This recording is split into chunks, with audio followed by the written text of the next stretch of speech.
Chers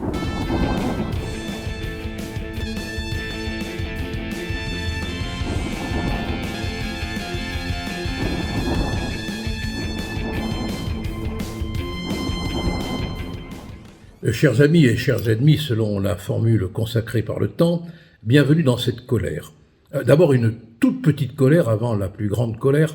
Vous avez vu le drapeau tricolore sous l'Arc de Triomphe lors de la venue du roi Charles. Un drapeau déchiré, presque en lambeaux, comme une espèce de métaphore de ce que la France devient. Le plus grave quand même, c'est, et cela ne vous a pas échappé bien sûr, c'est cette invasion de 6 000, 7 000, 8 000, 9 000, 10 000 migrants en un laps de temps record qui traduit indiscutablement une organisation, une planification. L'inquiétude, c'est que, n'en déplaise aux pleureurs habituels qui viennent sur les plateaux dire qu'il faut accueillir toute la misère du monde parce que eux, mon Dieu, comme ils sont bons, mon Dieu, comme ils sont gentils, mon Dieu, comme ils sont accueillants, et que nous qui disons qu'il y a peut-être un danger, nous sommes méchants, mauvais, minables. N'en déplaise à ces gens-là, il y a un risque énorme qu'à l'intérieur de ces migrants, outre les profiteurs, outre les migrants qui viennent pour les aides sociales, les avantages, et qui ne relèvent en aucun cas du droit d'asile, il y a probablement un humanitarisme homicide qui se glisse parmi ces migrants, où il peut y avoir des terroristes. Parce que vous ne me ferez pas croire que ce déferlement, voire cette invasion, n'a pas été organisé et que dessous il n'y a pas un plan. Rappelez-vous, on a la mémoire qui flanche, c'est vrai, mais tout flanche aujourd'hui dans ce pays. 2015, l'État islamique menace d'envoyer 500 000 migrants depuis la Libye vers principalement l'Italie. Parce qu'à partir de là, bien sûr, les clandestins, qu'il faut appeler clandestins et non pas migrants, se répandent. Et à l'époque, si j'ai bonne mémoire, des écoutes téléphoniques avaient été interceptées et le journal italien Il Messaggero, je ne sais pas si je prononce bien, avait pu se les procurer. Et on apprenait que l'État islamique envisageait de recourir aux migrants comme arme, je cite, psychologique contre l'Europe. Arme psychologique, arme physique.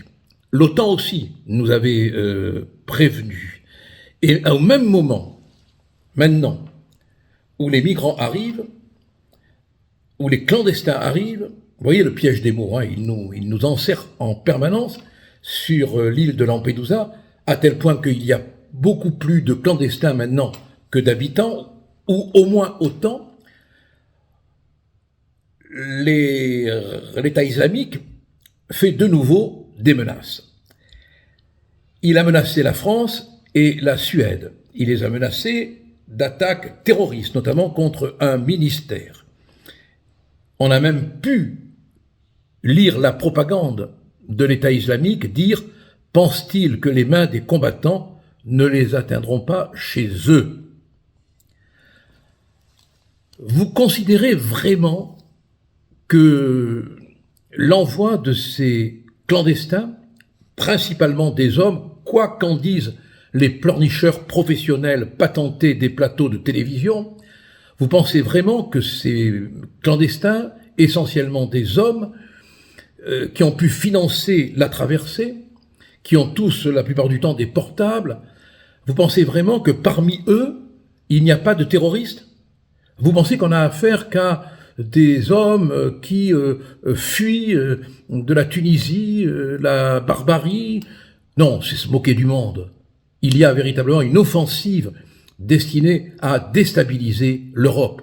Et probablement que dans le flot gigantesque de ces migrants, il y a des loups terroristes que la bien-pensance, l'espèce de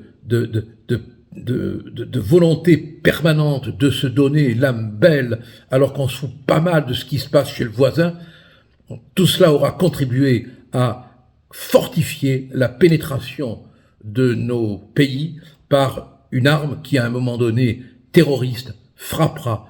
Mais à ce moment-là, celles et ceux qui, pour se faire le visage beau, auront hypocritement pleurniché, en sachant très bien qu'ils pleurnichent, rendront des comptes.